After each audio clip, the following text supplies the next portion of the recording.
Now, the new Home Secretary, Grant Shapps, once threw his hat into the ring to be Prime Minister, but since pulling out in the summer, has always been a firm supporter of Rishi Sunak. Yes, he's been solidly in his corner, and very much so this morning. And Mr Sunak, of course, is now favourite to become our next Prime Minister, as it stands. He could be walking through the doors of Number 10 soon after 2 o'clock this afternoon. Well, Grant Shapps joins us live now.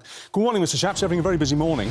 Of course, if it had been Boris... If it had been Boris that we were talking about moving into Number 10, then you would have had a cast-iron excuse as a party not to call a general election, because you could simply have said that he had a mandate from the last one. But that's not the case with Rishi Sunak, and you're going to come under huge pressure, and not just from the opposition, but from the public. I mean, the polls are showing that the public are clamouring for a general election. Why won't you give them one?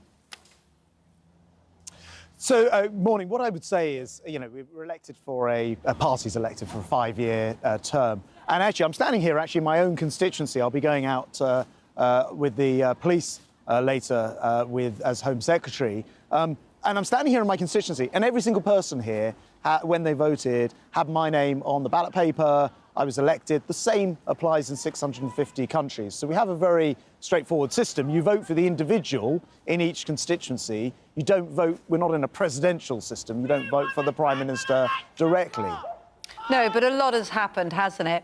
Since that vote was put against you. They may still want you as their constituency MP, but we've seen absolute sort of roller coaster of shifting policies over the last few weeks and months, and people are bewildered about what the Tory party represents.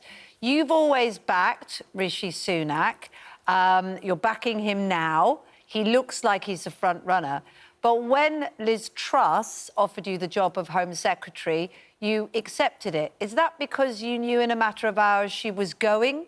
Or is it just you thought, I'll take it at any cost? Well, I think the role of Home Secretary, which always has to be filled and looks after things like our homeland security, policing, counter-terrorism, borders and immigration, so important that on a pure basis of public duty, I think if you're asked to do that role, it is something that is very important not to have unfilled. And I felt able to step in. I wasn't aware what would happen next, of course, and certainly not that quickly. But you're right, I've been consistent in my support for Rishi. I think he was right over the summer when he was making the arguments about the need to bear down on inflation first, grow the economy second, and then reduce taxes, rather than doing it in the other order, which led to borrowing, or the potential of borrowing, which spooked the markets, and of course has impacts on families and homes, you know, mortgage rates, car loans, those kinds of things. So I think Rishi's been proved right, and I think that's one of the reasons why he is the right person to be Prime Minister, if indeed he gets over that threshold or wins that vote. I mean, there are other things he's changed his mind on, hasn't he? He sort of held back on the windfall tax. It was called something else, and then he brought it in after there was Liberal Democrats and Labour were clamouring for it.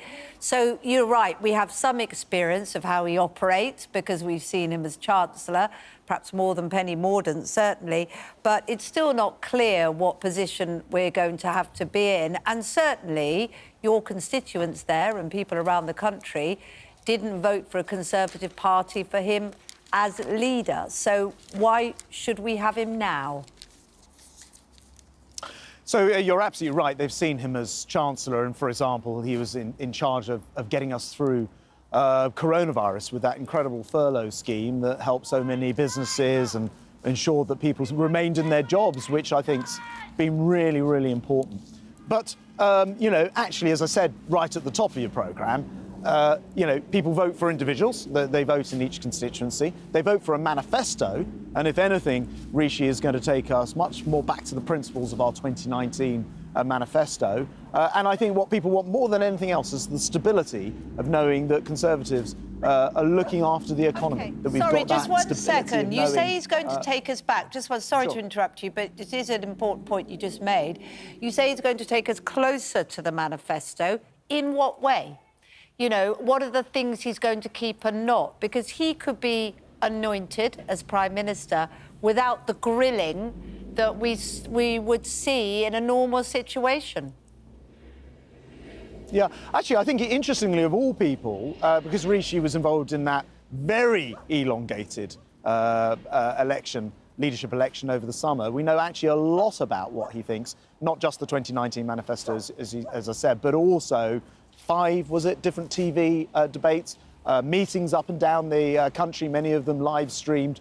So in terms of his insight into what needs doing, I think we absolutely know. And his main principle is to make sure that we can get the economy on a sound footing and look after the most vulnerable people in our society. I think he's absolutely the right person to do that. Mr. Shapps, we're very tight for time because you've got so many more interviews to do this morning. But just one last question to you. You've written a piece in the Daily Mail this morning in which you refer to the Tory party as going through a midlife crisis. Now, we know that midlife crises can last for years.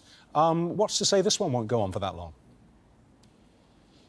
Well, look, I said that because, and I stand by it, because I think actually that the last few weeks pursuing a policy of trying to cut taxes and put that on borrowing has not been the right way to proceed. It's exactly what Rishi argued against in the summer, in fact, and he foretold of the circumstances, what might happen if that occurred. I think that can actually end very quickly and will end very quickly. We'll get back to really, I think, core Conservative principles of sound money, something which has happened, which is very low levels of unemployment. Actually, just last week, I think we had the lowest level of unemployment since 1973, and we should all be able to celebrate the good things that happen in our economy.